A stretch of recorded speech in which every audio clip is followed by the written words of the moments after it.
discuss about the transportation engineering. And in the transportation engineering, we have three major topics, that is the highway engineering, railway engineering, and the airport engineering. Okay, so among these three topics, your highway engineering is very important and it cover the major role in your competitive examination weightage. Okay, so as well as there are some questions which have been asked and which are going to be asked from your railway engineering and where airport engineering, but their weightage is less as compared to the highway engineering. So among the highway engineering, we will discuss the general introduction of subject, how the highway, what is the purpose of reading this highway engineering, or what is the role that this highway engineering plays in your society. The second, we will discuss about the visible features that we see in our surrounding, that is a geometric design of these visible features we will discuss. Thereafter, we will discuss about the highway pavement design. We will discuss about the traffic engineering. We will discuss about the material properties and all sort of testings that is available.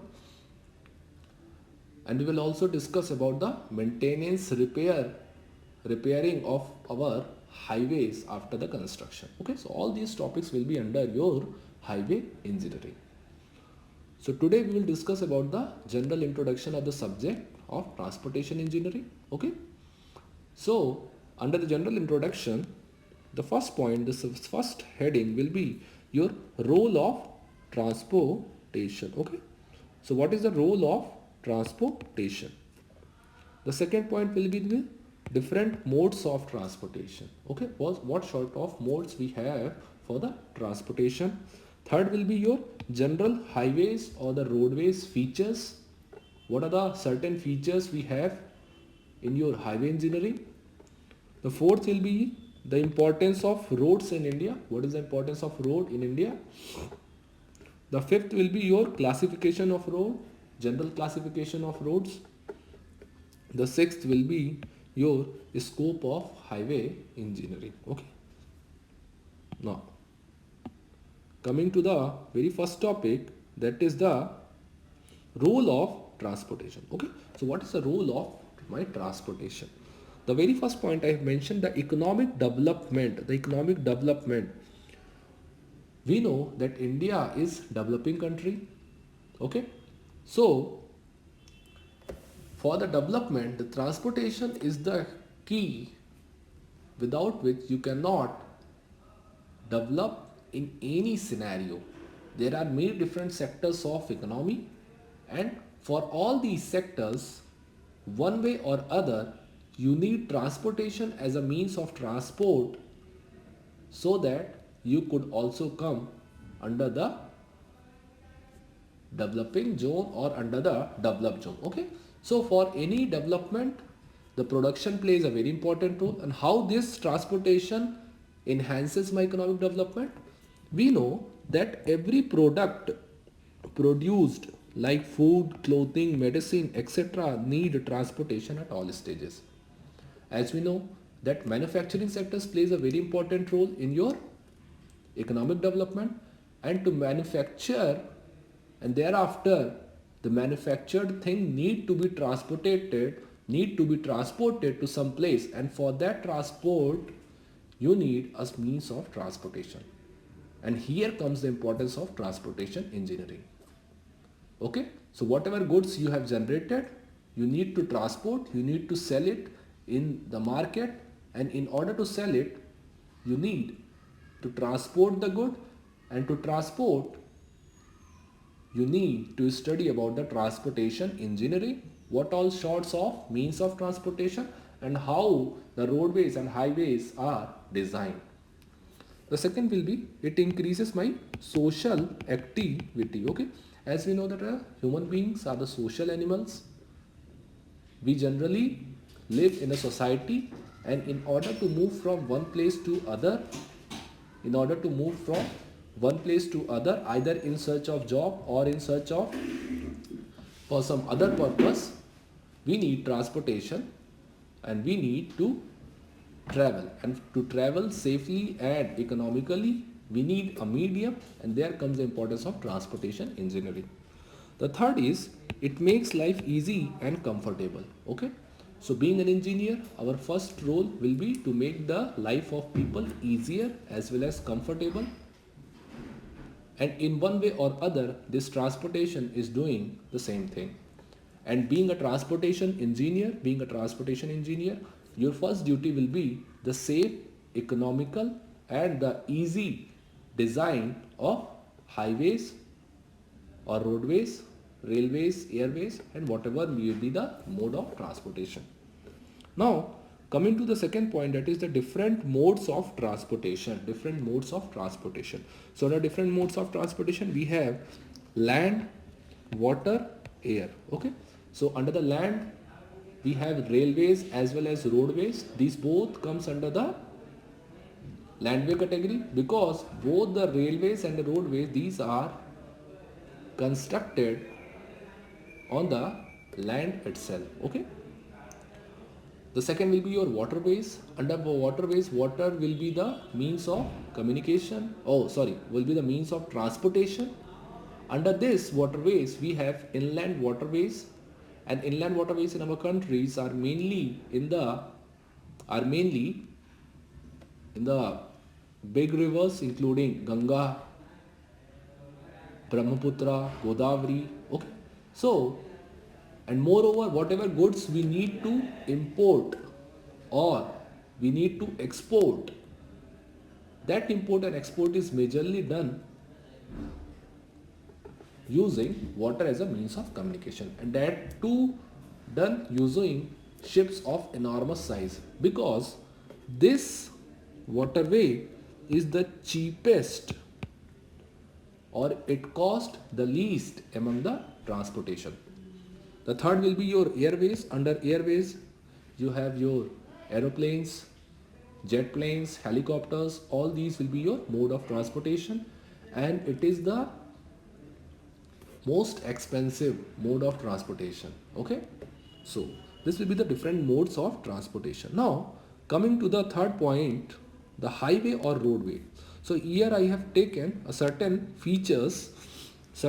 general features of the highways and roadways. The first point, it is the most common mode of transportation. Okay, so highway is the most common mode of transportation.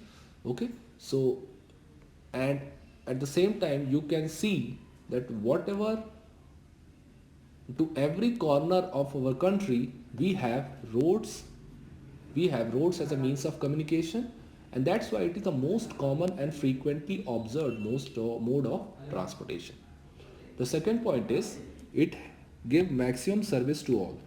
That means the people that are using roads, they are the most widely used and they are the most covered society. Each and every class of society is using road as a means of transportation.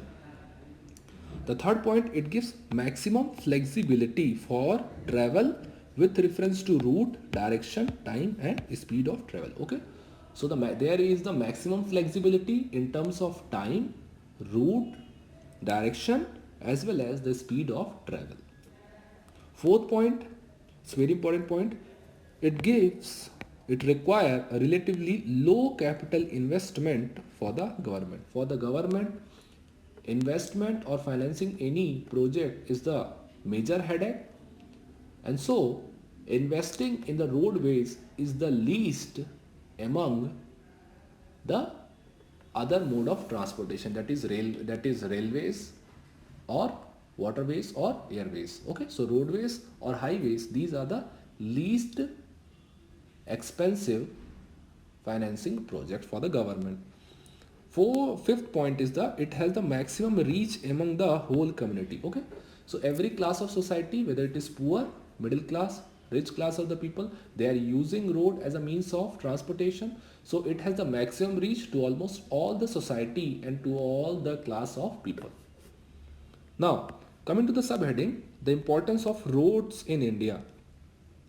The first point is it increases or increment in the agricultural, commercial and the industrial sector. Okay, so there is an increase in the production regarding agriculture, commercial and industrial sector. There is an increase in production, and all these sectors plays a very important role in your building economy. The second point is it provide link between village and the market centers. For the village people, roads plays a very important role in making their life easier, because they live in a very hostile condition, and India being a village dominating country and an agricultural dominating country, more than 70% of the people are still living in the village areas. And to provide road in order to gain the basic services is the most important role of our government, and this is done by providing the roads, and so the roads plays a very important role in making their life easier and comfortable. Now, the third point, it increases employment opportunity. Whenever a road construction plan or the highway development plan is financed, it increases the enormous employment opportunities among the different people living in the village areas, because mostly the roads being constructed, the laborers are hired from the nearby areas, and this also increases the chances of employment opportunity.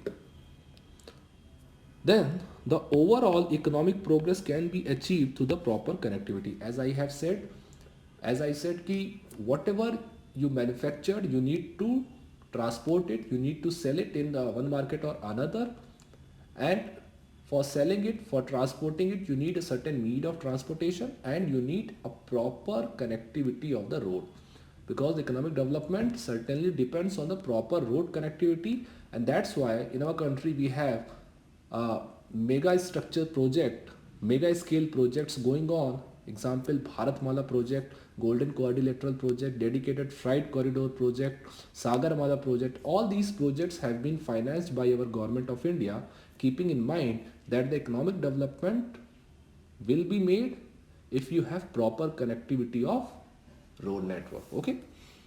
Now the next point is revenue from the road being much higher than the investment being on the development plan. Okay.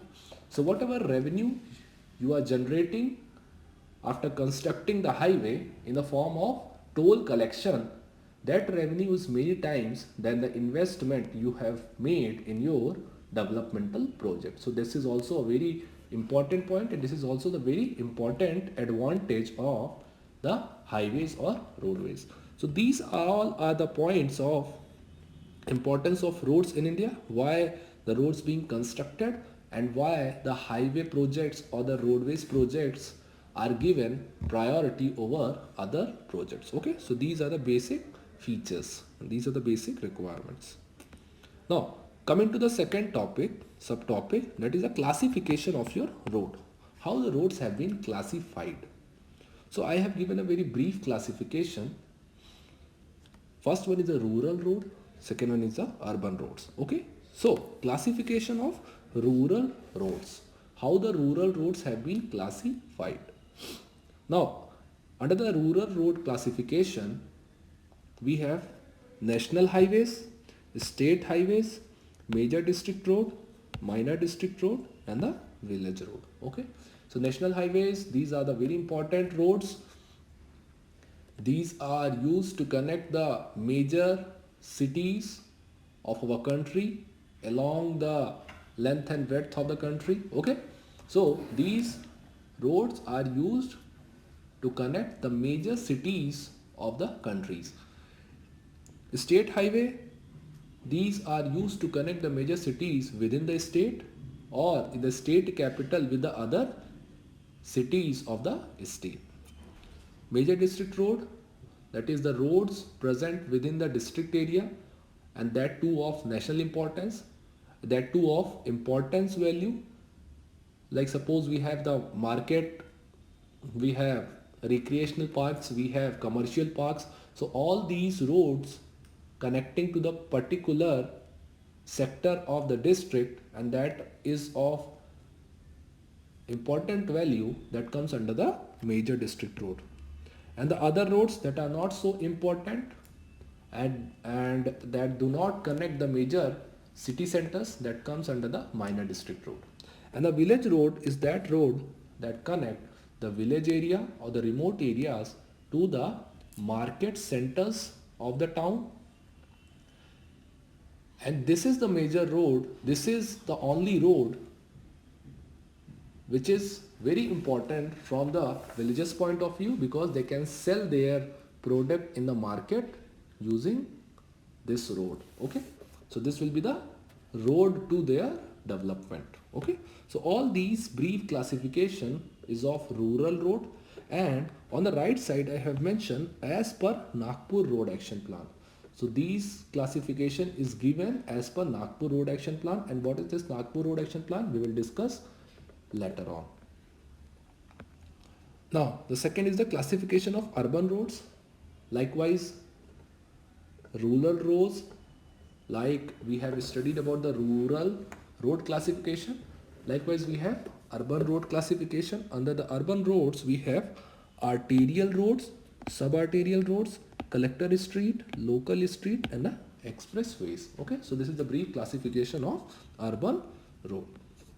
Now we will discuss about the scope of highway engineering. Okay, so what is the scope, or what is the sequential phases during my highway development project? So whenever a highway development project or the highway planning is financed, then certainly there is certain steps that we need to follow, or there is a sequential steps that need to be followed in order to make the project a reality. Okay, so the very first phase is the developmental planning and location.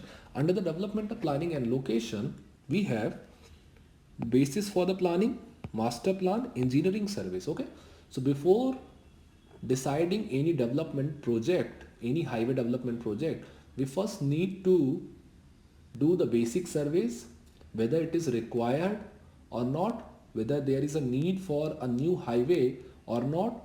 Okay, so this require the some planning, some roadmap plan is prepared, initial surveys being done. Okay, in order to decide whether there is an actual requirement of highway development project, or there is no any requirement of highway development project. The second will be your highway design and geometry. So once it is decided that yes, there is a requirement of new highway, or there is a requirement for the upgradation of existing highway, then there comes the highway design and the geometry. Then we come to know what all sorts of features, or what all sort will be the geometry of my highway, whether it will be the 2-lane, 4-lane, 6-lane, depending on the traffic requirement, depending on the growth of traffic or the anticipated traffic in my future, and accordingly the different components of my highway will be designed. So under this highway design and geometrics, we have the road geometric and their design, rigid and flexible pavement. So accordingly, depending on the traffic inflow, we need to decide whether to provide the rigid pavement or to provide the flexible pavement. Okay, as well as depending on the availability of the fund. Thickness of the pavement, drainage system, all these things will be discussed under the highway geometric design. Now, fourth will be your traffic performance. Traffic performance means you need to conduct a traffic study analysis. You need to find out what are the critical points. You need to find out what are those spots where there are chances of congestion during the peak hours, and you need to find out what are the least concern points. So all these points, all these spots, all these analysis will be done under the traffic study analysis, and that is also our subsequent chapter.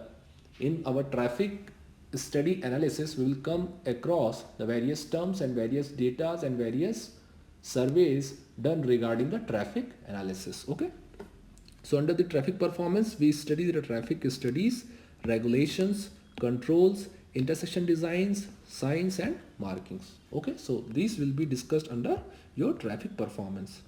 Now comes the material construction and maintenance phase. Okay, so highway will be made from a material and what sort of the construction technique you have used, and once the highway is constructed, then there will be the requirement of proper maintenance and the auditing will also be done thereafter. So under this category we have mixed design, which mixed design we have preferred for our payment, earthwork calculation, whether it is waterbound macadam, wet mix macadam, cement concrete road, okay, or the pavement failures, evaluations and maintenance. All these clauses will be discussed under the material construction and maintenance phase. The last will be your economy and finance, and this is very important because before financing, before actually giving nod to any development project, you first need to ensure what is the financing mechanism, or whether your project will be successful or not, whether you are at risk or there is a fair chances of profit. All these studies need to be done before the final implementation of your project. Okay, so under this we study about the project feasibility. This project feasibility is nothing but to know whether the project is feasible or not, whether it is economically viable or not, financing method, cost benefit analysis and administration of project. Okay, so who will be your project manager, what will be his powers and authorities, what will be the cost benefit ratio. Okay, so what will be your cost benefit ratio? This cost benefit ratio should always be less than 1 because your cost should be less and benefit should be more, so the ratio will automatically be less than 1. And what will be the mechanism of financing, whether it is a PPP model, that is a public private partnership model, or it will be your government financing, or it will be your private financing. All these things will be discussed under the economy and financing phases. So the under the scope of highway engineering, we have 5 phases we have discussed. The first is the development, planning and location. The second is the highway design and geometric. Third is the traffic performance. Fourth is the material construction and maintenance. Fifth is the economy and finance. And in fact, all these 5 phases will be discussed as the subsequent chapters in our subsequent lectures. All these phases is actually representing an individual chapter, because we have chapter regarding the highway design and geometric, we have the chapter regarding the traffic analysis, we have the chapter regarding the material construction and maintenance, and we will also discuss briefly about the economy and finance of highway engineering. Okay, so all these things will be discussed later on in our subsequent lectures. So this is all about the brief introduction of my transportation engineering. What is the role of my transportation? What is the different modes of transportation? What is the general features of highway? What is the importance of roads in India? What is the classification of road? And what is the scope of highway engineering, or how to proceed in a highway engineering? Okay, so all these things we have discussed. Okay, so that's all for the present.